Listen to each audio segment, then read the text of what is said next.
sa Inspiration and Testimony Time ng Scripture Alone Baptist Church of San Simon. Ang sabi ni Martin Luther, music is an outstanding gift of God, and next to theology, I would not give up my slight knowledge of music for a great consideration. And youth should be taught this art, for it makes fine, skillful people. In the Reformed community, we know that we take primacy sa pangangaral ng salita ng Diyos. But that doesn't mean we leave the gift of music behind. We, katulad ni Martin Luther, believe that next to our Bible, the important book sa atin is our hymn book.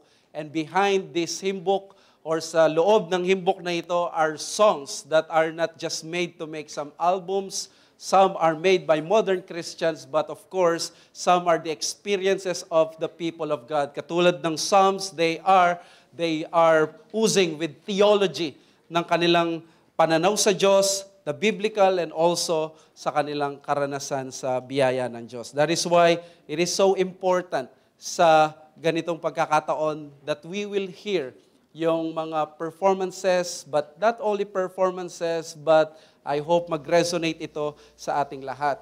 Magkakaroon din po tayo ng testimonies, at isa sa danger at pangamba sa Reformed community whenever we take some testimonies is that those people who are saying their testimonies are still alive. There is still a possibility of apostasy, that one day they will be overtaken by sin and they would turn their backs against Christ. That is not only a temptation sa kanila pero sa ating lahat. But what can we do?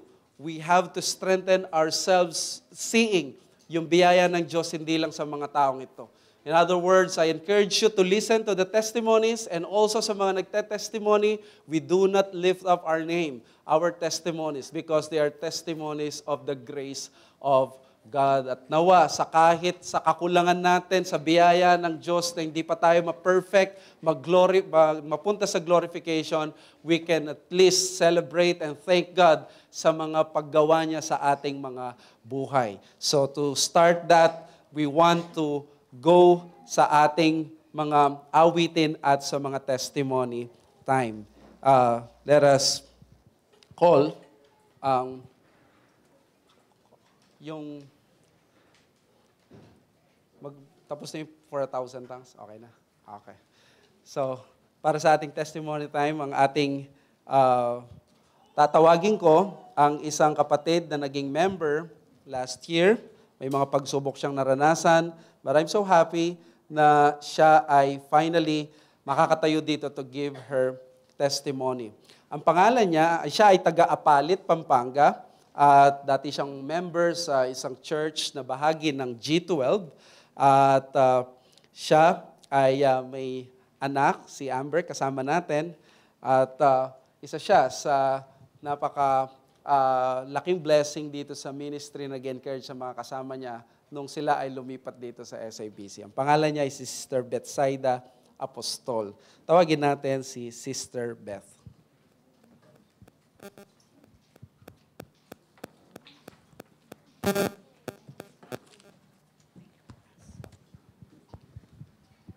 Good morning po at mapagpalang 12th anniversary po sa ating lahat.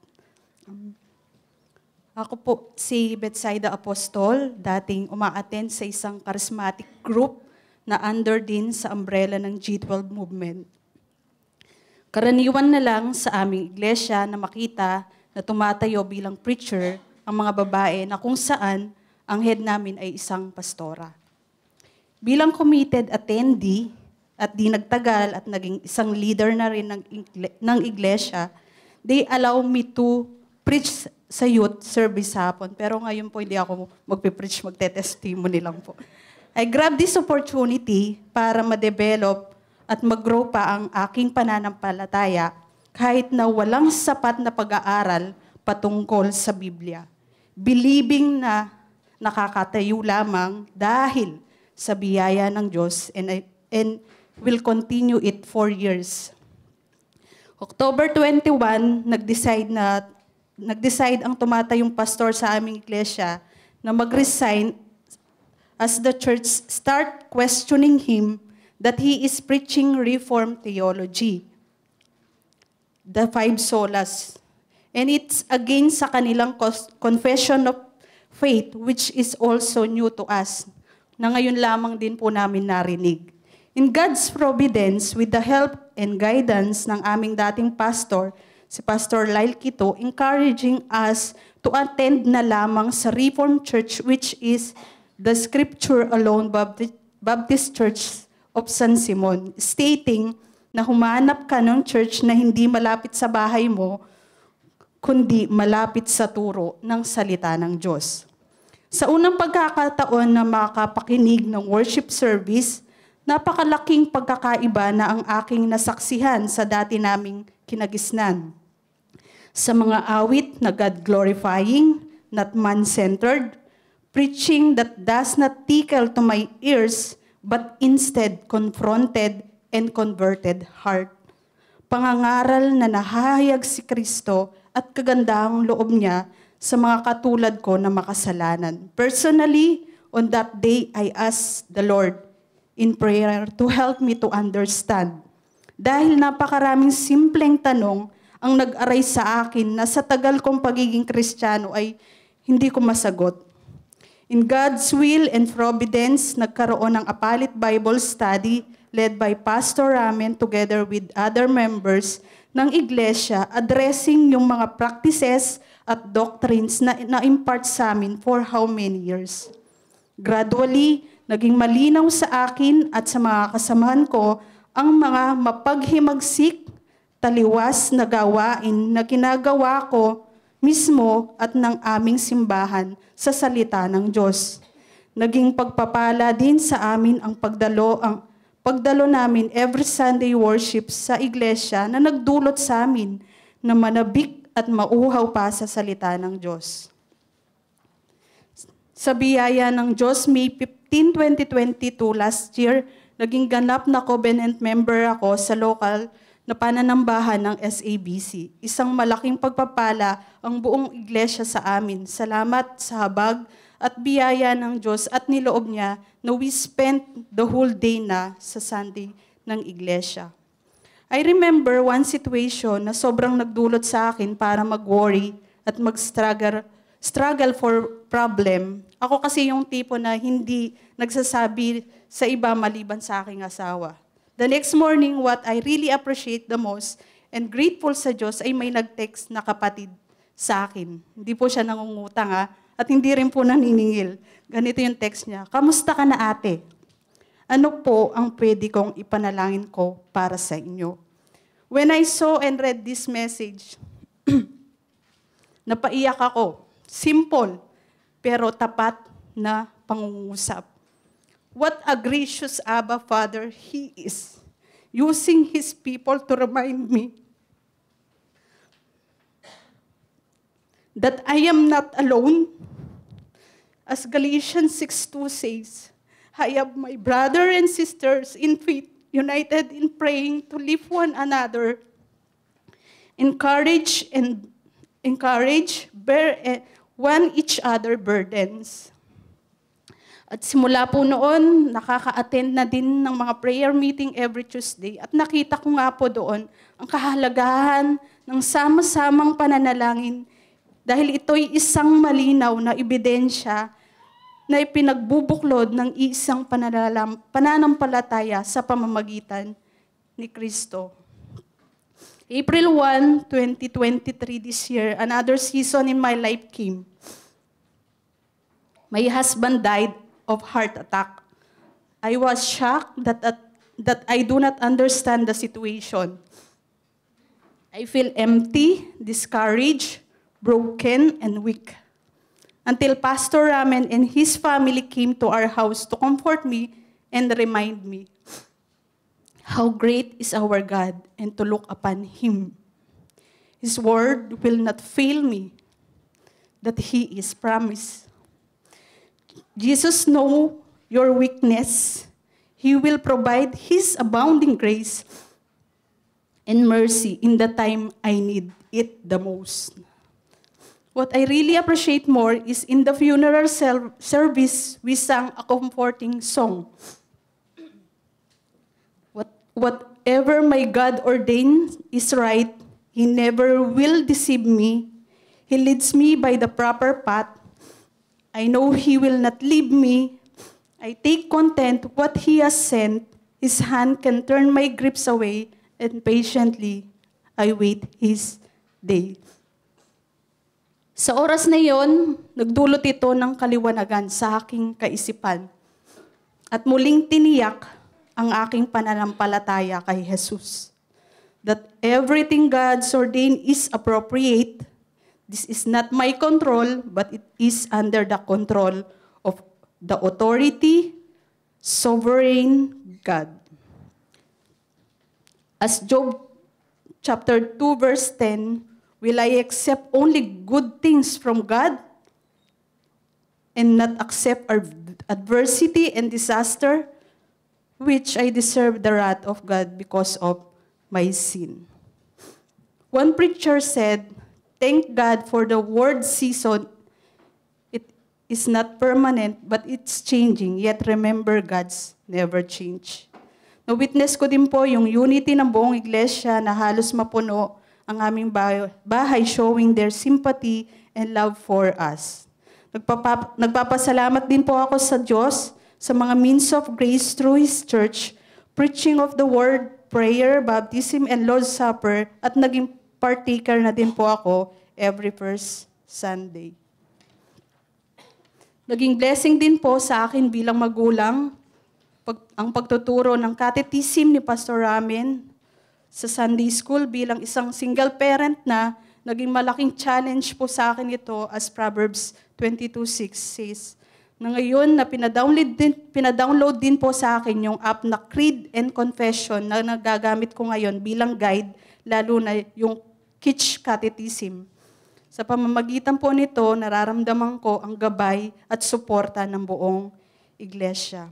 Kaya naman po, kapurihan at kapasalamatan sa Diyos sa pamamagitan ng kanyang iglesia dito sa lupa, ako'y nakinabang sa tapat na pangangaral ng Ebanghelyo ni Kristo, magkakaiba man ang pinanggalingan, salita, estado ng pamumuhay, pinagbuklod naman ng iisang pananampalataya na malinaw na naihahayag at tinatanyag ang kadakilaan, kabutihan, katuwiran, katapatan, kahabagan at pag-ibig ni Kristo sa kanyang mga nilikha. Kaya naman, ito po ang pinagmamalaki ko ang ginawa ng Diyos sa aking buhay. To God be all the glory po.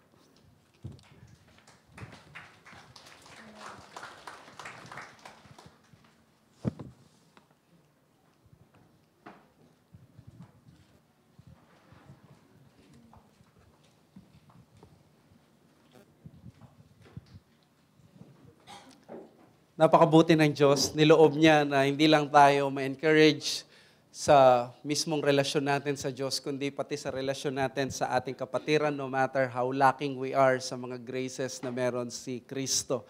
At nakita natin na sobrang kailangan natin ng iglesia, kailangan natin ang community of faith dahil hindi natin masabi kung kailan darating yung mga katulad na nangyari sa Kanya noong April 1, 2023. Salamat sa Diyos na naging comfort yung sovereignty ng Panginoon, but more than the sovereignty of the Lord ay ang pagiging Father ng Diyos sa atin, that He will never deceive us. Salamat sa Diyos. Salamat, Sister Beth, and to comfort us more and to encourage us more with this music na pinrepare ng ating mga kapatid. So let us listen sa ating mga kapatiran for these two special numbers before we will go to the testimony pa.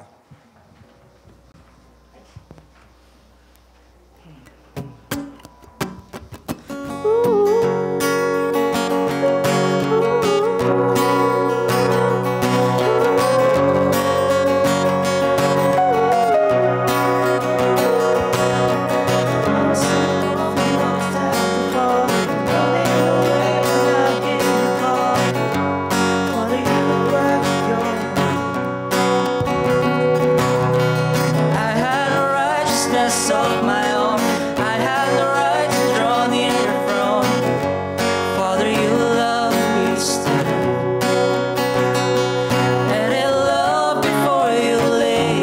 world's foundation. You're predestined to adopt me as your own. You have raised me up so high above my station.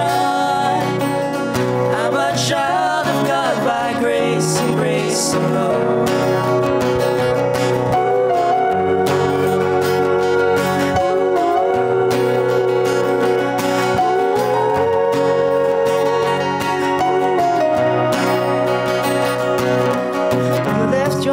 Seek out the lost. You knew the great and terrible cost. Jesus, your face was set. I worked my fingers down to the bone. Nothing I did could ever atone. Jesus, you paid my debt. By your blood I have redemption and salvation. Lord, you died that I might reap what you have sown, and you rose that I might be a new creation. I am born again by grace and grace alone.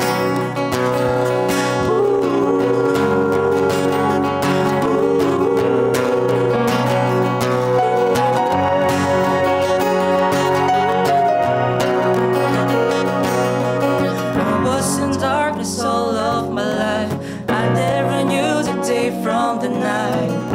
Spirit, you made me see. I swore I knew the way on my own. A head full of rocks, a heart made of stone. Spirit, you moved in me. At your touch, my sleeping spirit was awakened. On my darkened heart, the light of Christ has shone. Called into a kingdom that cannot be shaken.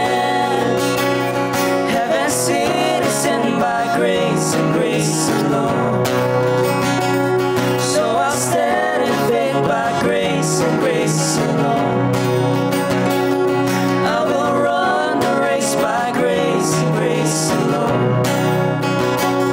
I will slay my sin by grace and grace alone. I will reach the end by grace and grace alone. By grace and grace alone.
Habang hindi karapat-dapat pagkukulan ng iba at wagas mong pagsinta. Habang walang kakayanan, nasuklian ka ng mabuti sa lahat mong ginawa. Yakap mo ko sa aking karumihan. Inibig mo ko nang di kayang tumbasan. O Diyos ng katarungan at katuwiran na kahit minsa'y di na mahirap.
Sabi ni Martin Luther, ang good music daw ay kayang palayasin ng demonyo.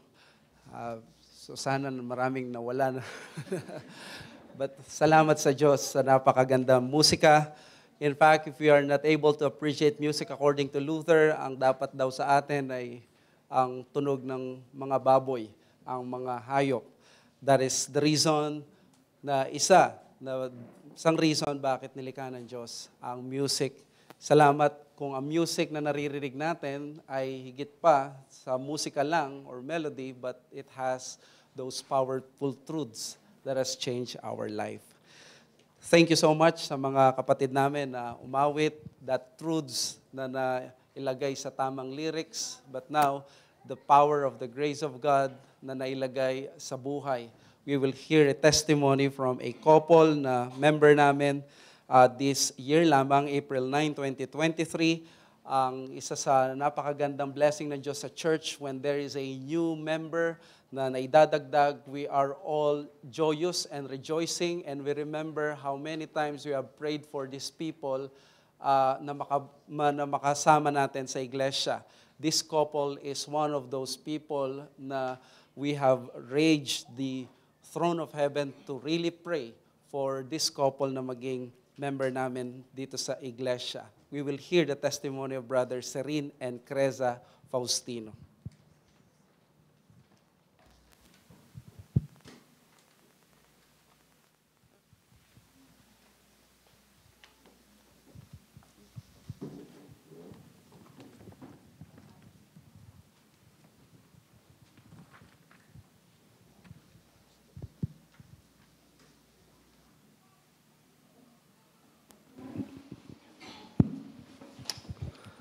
Good morning po. Creza and I are both attending an evangelical church where we met and started a relationship in the year of 2018. We are both actively serving in different ministries and handling our discipleship group. It was in early 2019 when I first heard about Reformed theology in Reformed Bible Study. After hearing this, I am beyond blessed that I share it afterward with Creza. And this is also the year that we started to attend RBS, which helped us to know more about the doctrine of grace that we usually do not hear in our old church. Even after weeks of attending RBS and personally hearing some Reformed preachings, we still attend our old church thinking that maybe they will also hold this kind of doctrine, which we believe is more biblical and gives a humble heart to a sinful being like us. Aside from Sunday services, what made me rooted to our church before is because of discipleship group I am with, most especially the girls I handle from their elementary days up until their college years. I've been with them for almost 10 years, and at that time, I already settled my mind that I would spend the years to come with them. This is the main reason for me withholding the thought of transferring to a different church because our old church does not hold Reformed teaching. Years passed by and we stayed like this, continuously hearing about Reformation and some sermons by Pastor Ramen that I downloaded by podcast or even YouTube. But we are both attending Sunday services at our old church. Sometimes we attend Sunday services here in Sabsi, but it should be a secret. No one should know this, especially my mom, who is very against this, with her thinking that I will leave our old church. During the pandemic season, our hearts and minds have been convinced to leave our old church and become part of a Reformed church and pray about being a covenant member, especially when we see how long our old church is closing the doors for physical church.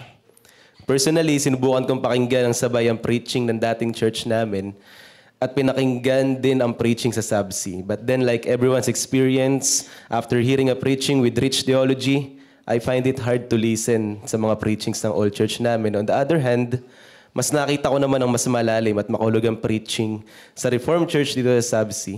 It allows me to see my sins more and points me all the time to the gracious gospel of our Savior, Jesus Christ. It was also during the pandemic that I savored the richness of the gospel through the Sabsi online services. Just like Serene, at first, I watched both of our old church and Sabsi online Sunday preaching. Not until my D group leader asked us to prepare for our D group online Lord's Supper, which is our old church directive to all D group members. I became honest with my D group leader and members about my stand for the sanctity of the Lord's Supper. This is an answered prayer for me, because after years of silently holding the Reform practice in the fear that my D group will make a big deal out of it, finally, by the grace of God, I was able to share them the stand of Reform with regards to the means of grace, particularly Lord's Supper. There was a time in January 2021 when I attended Sabsi Sunday service. I remember the topic was in Romans 8, and that day was one of the greatest choice that I made in my life, to wake up early in the morning and go to church again. After years or months of spending Sundays at home, it was the first time that I attended a physical church again. Umuwi akong busog ang kaluluwa hearing about the inseparable love of Christ na kailanman hindi kayang mahiwalay ng anumang bagay. But then again, hindi ito naging regular. This year, we also started to prepare for our marriage and pray more about transferring to Sabsi as a couple. Unfortunately, we became bound and focused on many circumstances we have, especially about our work. In the fear that people will misunderstand us because of what happened, we choose to live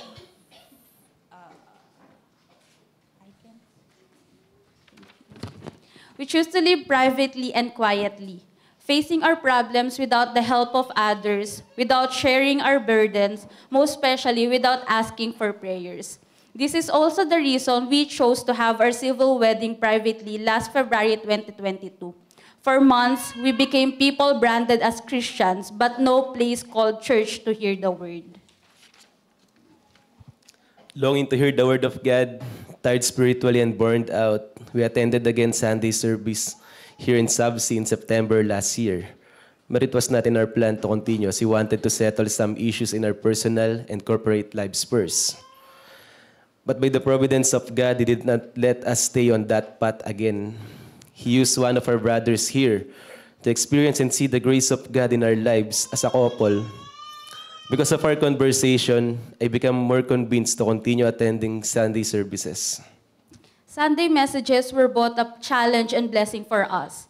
Even though we already had a house before our marriage, we chose not to live under the same roof in the hope that it would not take long after we had our church wedding, and also in the fear that we could not sustain our needs as a couple. We have stayed with this setup for more than 7 months, wherein weekends lang kami magkasama ni Serene. We are both blessed and convicted with the messages, particularly with the design of God with marriage. With fear but full of faith, we entrusted God our marriage and started to live together. Later on, we decided to pursue membership here, getting the opportunity of the whole family at one table on New Year's Eve. I was able to ask my mom's permission to transfer to a Reformed Baptist Church and pursue membership there. And I got her approval. After Mommy's approval, we eventually contacted Pastor Ramen to show our desire to apply for membership. April this year, we officially became a covenant member of Scripture Alone Baptist Church. Truly, God is merciful. Hindi niya kami hinayaan na maging Kristiyano without a community. Mas naging blessed kami nung nakita namin bilang isang member ang unity ng church. In their decision-making, sa mga budget proposal to which na hindi namin experience before sa old church namin. And of course, ang benefits na malalong ma-challenge every Sunday hearing the Word of God in the pulpit. Naging clear din sa amin ang importance ng covenant membership, lalo na ang importance ng Lord's Supper. After almost 3 years, God favored us and gave us the opportunity to take the Lord's Supper as a covenant member of His church. We are so blessed to have a pastor na andyan at willing makinig sa mga pinagdadaanan namin at may mga kapatid sa pananampalataya na handang manalangin sa amin at handang tumulong sa lahat ng pagkakataon. As it is also a joy and blessing for us to pray for our brothers and sisters here as well. We are beyond blessed and thankful for our old church because through them we heard the gospel and got saved. But God is so gracious that He allowed us to experience Him more by becoming part of this church. Na-experience at nakita namin how God unites the member of the church doing the service that is neither small nor big. Every act of service is a blessing and it drives us to desire to serve too. This is also by the grace of God. Malayo ang tinahak namin biyahe bago maging member, but our God didn't stop working in our lives. He continued to preserve our souls at hindi nayaan na kami ay maligaw, bagkos, muli niyang nilapit sa kanyang piling. And we became more confident in this, that truly, He who began a good work in you will carry it unto completion till the day of Jesus Christ. To God alone be all the glory.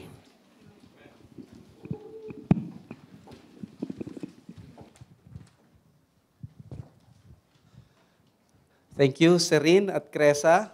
At napakasarap pakinggan ng ganung mga patotoo, lalo na kapag pwede na mag-post sa Facebook pag galing ka sa church na hindi mo kailangan takpan ang mukha mo. Di ba? Salamat sa Diyos. Si Serene ay isa sa mga early attendees namin sa Reformed Bible Study. If you know ang Reformed Bible Study, PH, ay nagsimula sa isang membership class nung yung mga kapatiran mula sa Malolos, Bulacan ay umaattend dito and they decided na magpa-member. So we tried na idala ang membership class instead in my office doon sa Malolos and they tried to invite their friends at nagsimula doon, lalo na providential ang pandemic, ginamit yon para mas malawak ang ma-reach ng Reformed Bible Study PH at ito nga, isa sa mga kilalang ministries ng SABC na ginagamit ng Diyos. At marami sa inyo ang bunga ng Reformed Bible Study PH. But let me tell you na yung program na yon or ministry, it is because there are people na mga katulad yung mga members who have savored the grace and the glory of God sa Ebanghelyo ng Panginoon. Kaya salamat sa Diyos sa mga kaibigan na hindi tumigil manalangin para kay Serene at kay Cresa at nag-encourage at sa mga iba sa inyo na naranasan ang ganong bagay. For the final music na maririnig natin, we will call yung ating music group.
His word.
He forgives.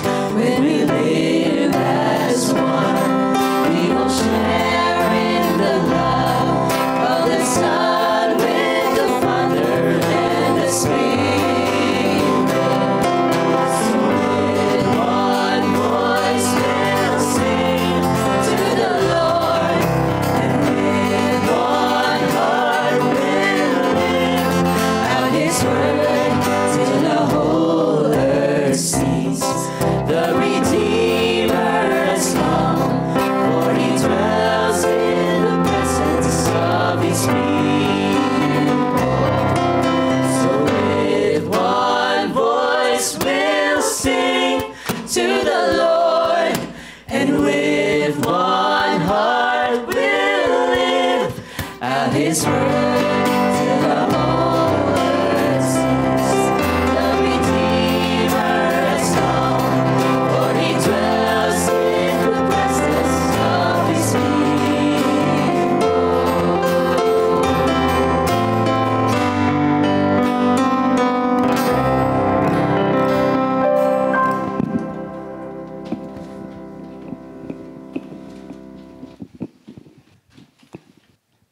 Narinig natin yung mga music at yung mga testimonies, at kung may napansin kayo na recurring na theme sa mga inawit at mga narinig natin dito, it's not only yung unity but also that there is something dito sa SABC that's the reason bakit sila pumunta at bumabalik-balik. And that is of course the preaching of the word. And I want to emphasize this before we end, na isa sa na-discover natin bilang iglesia at dito sa SABC.